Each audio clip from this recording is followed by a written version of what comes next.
Hello, everyone. I'm really glad to have Michael Lynk here for a few minutes this afternoon. My name is Peter Larson. I'm with the Ottawa Forum on Israel Palestine. But Michael, and many of you might know, and maybe some people won't know, is he was for 6 years the UN official rapporteur on human rights in the occupied Palestinian territories, and now in teaching law here in Canada. Michael, thank you so much for spending a few minutes with us. Thank you very much for having me, Peter. Always happy to come on board. Michael, we've been friends for some time, as always. Happy to see your face, Michael. I'd like to talk to you a few minutes about, first of all, about the reaction to Trump's outrageous proposal to ethnically cleanse the Palestinians by sending them somewhere out of Gaza. First of all, he's attempted to have them go to Egypt and Jordan. Those two countries seem, for the moment, to have rejected that. I don't know what other options he has in mind, but you have said before that the Palestinians in Gaza have a right to return back to Israel. Is that right? Yes, they do. Let's make it clear at the beginning. This proposal by Trump, which comes from a long line of commentary by centrist as well as right-wing Israeli leaders with respect to wanting to see Gaza disappear into the sea and trying to find different programs to encourage the Palestinians in Gaza to wind up leaving. This is an astonishing level of magical thinking. I think it shows the same deep thought and careful consideration by Donald Trump as his wanting to make Canada the 51st state, or to buy Greenland, or to forcibly take back the Panama Canal. Under international law, this would be clearly illegal. Under the 1949 Geneva Convention, this would amount to forced displacement, which is a serious violation of the convention, which every country in the world has signed, including the United States and Israel. And Canada too, I presume. And Canada, yes. Forced displacement is also listed as a crime against humanity and a war crime under the 1998 Rome Statute, which created the International Criminal Court. Now, while neither Israel nor the United States have signed on to the Rome Statute, the International Criminal Court has ruled several years ago that the Rome Statute applies to the occupied Palestinian territories, East Jerusalem, the West Bank, and Gaza. Therefore, if there was any attempt to try to forcibly displace the Palestinians in Gaza, that would leave the Israeli and the American political leadership criminally liable for serious breaches under international law. Now, that law you're talking about there is not one that was specifically written for or applied specifically to the Palestinians. That convention applies everywhere. Is that right? Both the Geneva Conventions and the Rome Statute apply universally to every place and every situation. And the third point I just want to make with respect to this idea of forced displacement, in June of 2024, the UN Security Council, the highest decision-making body that we have in the international political system, adopted a ceasefire resolution that was initiated by the United States, and it said had the support of Israel, that was calling for a durable and lasting ceasefire in Gaza. One of the operative paragraphs in Resolution 2735 rejected, and here I'm quoting, any attempt at demographic or territorial change in the Gaza Strip. Mm-hmm. So there you have it. I mean, it's the international law really couldn't be clearer about how serious forced displacement is. Forced displacement is a legal term. The popular term that you and I know would be ethnic cleansing. They amount to the same thing. Right. Michael, there also is help us understand this. There also was a specific UN resolution relating to the right of return for the Palestinians. Am I right?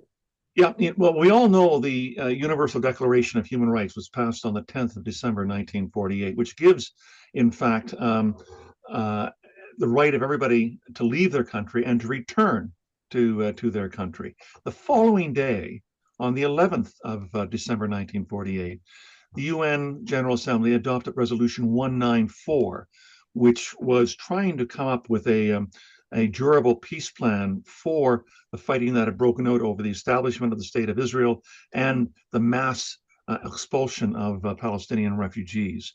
And what one of the paragraphs in Resolution 194 stated was that refugees wishing to return to their home and live at peace with their neighbors should be permitted to be able to do so at the earliest practical date.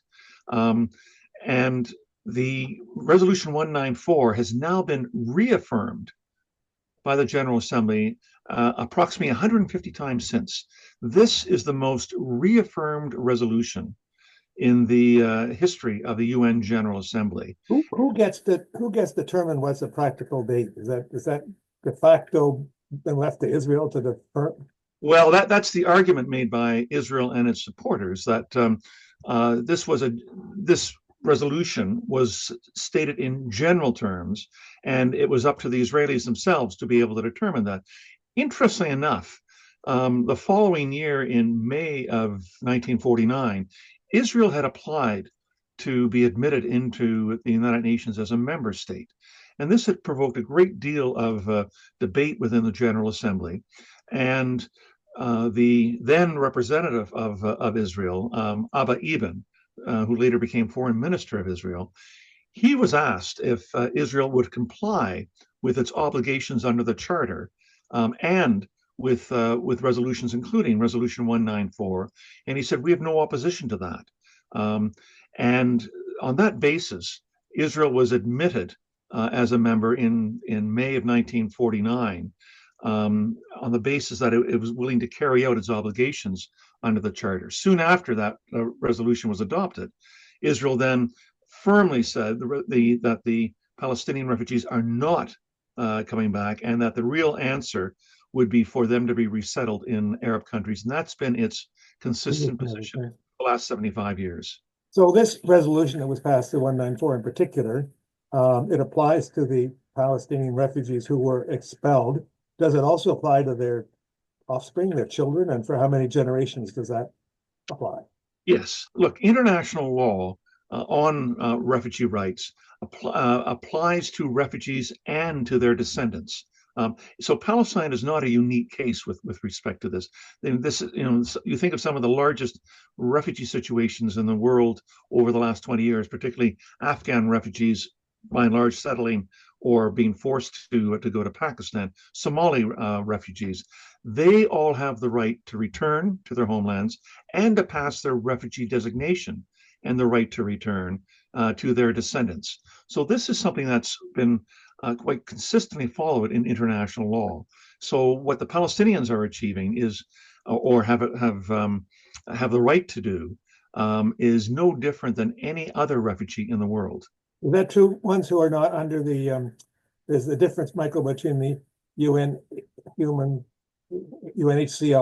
and UNRWA. There's two different UN programs for refugees. That applies to everybody. That what you're just saying. That's correct. The UNRWA was created, I believe, by resolution in December 1949, and it started operations in May 1950.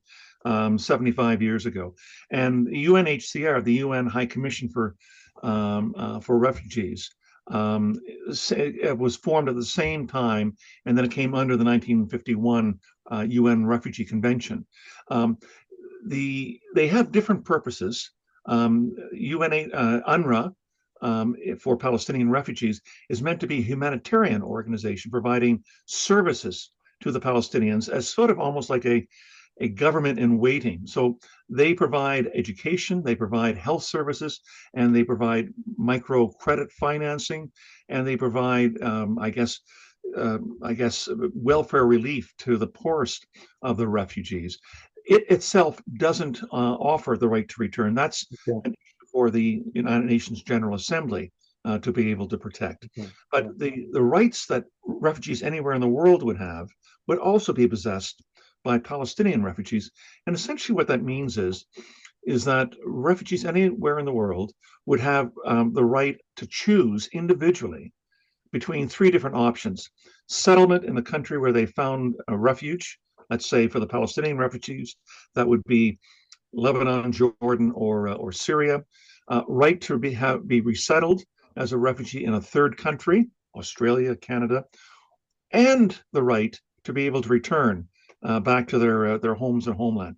That's an individual right that must be obeyed by all states and cannot be taken away by an agreement over their heads. That right cannot be extinguished through any kind of peace treaty or universal fiat issued by one country or So another. if I understand you correctly, Michael, if there were to be some kind of, now quite improbable, but were to be some kind of two-state deal, it would not be within the purview of whoever's signing for the Palestinians to say, okay, the refugees all lose their right to return.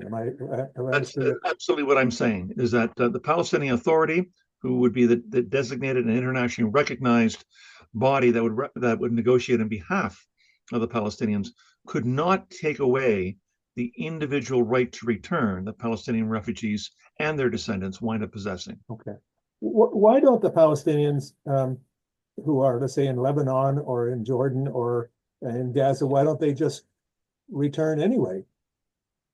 Well, Israel would prevent them.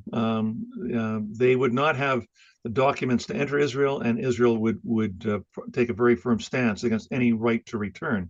We know what happened in 2018 when Palestinian refugees living in Gaza, and let's keep in mind, at least 2/3 of the population of the Palestinians in Gaza, 2.2 million people in total, 2/3 of that population are refugees from 1948 or their descendants.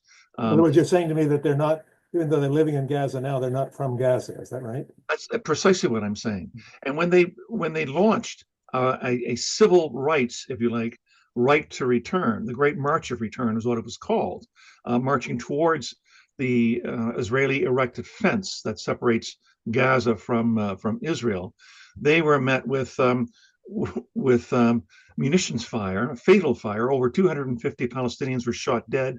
Thousands received injuries as a result of that, some of them life-altering injuries, for a peaceful demonstration to exercise what is within their international right to return.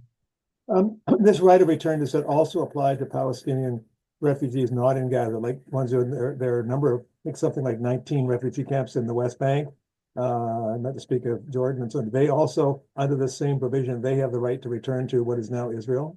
Of course. Yeah, they retain. There are refugee camps right from Jenin camp in the north to camps in and around Hebron in the far south of the West Bank. They would have the individual right to return to stay where they are, to resettle to a third country, or to return to where their homes, their ancestral homes, would be that now lie within the state of Israel. Right.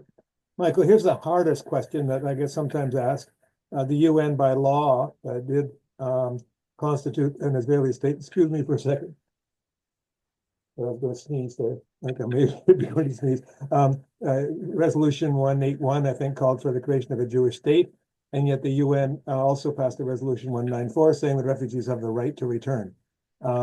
What doesn't one cancel out the other? How do you, as a lawyer, how does one deal with that? No, okay. Well, look at 181, and even if you accept the premise of partition, which I think is still debatable today, both as an historical question and a legal question. But let's say you accept the premise of what the United Nations did at the end of November 1947 in dividing up Mandate Palestine into a Jewish state and a Palestinian state.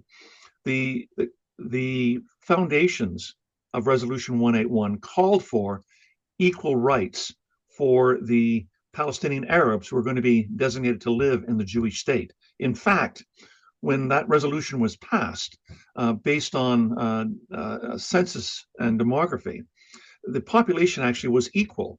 Almost 500,000 Palestinian Jews would be living in the Jewish state along with 500,000 Palestinian Arabs. There was no thought at all in that resolution that there'd be any kind of population exchange, let alone expulsion of the population. So then you fast forward 8 or 9 months to September 1948, and the Swedish diplomat Count Bernadette, who was appointed by the United Nations as the mediator, issued a report in the middle of September 1948 calling for the right of the Palestinians who had been expelled from the Jewish state to be able to return to their homes and their homeland. He said it'd be an elementary sense of justice that they would have the right to wind up returning. He was assassinated a day or two following the issuance of that report by a Jewish terrorist organization. What he said in his report in September 1948 became the basis for what we talked about as the right to return, embodied in Resolution 194, adopted 3 months later by the United Nations General Assembly. So I don't see where there's a contradiction between Resolution 181 and 194. 181 envisaged Palestinians living in the Jewish state. 194 envisaged them returning to where their homes would have been in the Jewish state. Michael, I didn't ask you about this before. What is does Canada officially support the right of return, the Resolution 194, irrespective of what we do about it? But is our official position that we support it or not? I'm aware only that Canada is a very general position with respect to the rights of Palestinian refugees. I haven't seen them articulate with respect to what they say is the right to return to their homes and their ancestral properties now in the state of Israel. Canada does support UNRWA. Canada does support, I guess, refugee assistance and the right of them to be able to claim compensation and for properties that they may have lost. But I'm not aware actually of Canada actually taking a position with respect to the right to return. Michael Lynk, thank you very much for helping. A very difficult, painful issue. And all the discussion about sending the Palestinians off somewhere else or going back to the north has largely avoided this issue about why they're there in the first place and what their rights are and what Canada ought to do. So thank you so much for helping us understand better this question today. Peter, thank you so much for having me.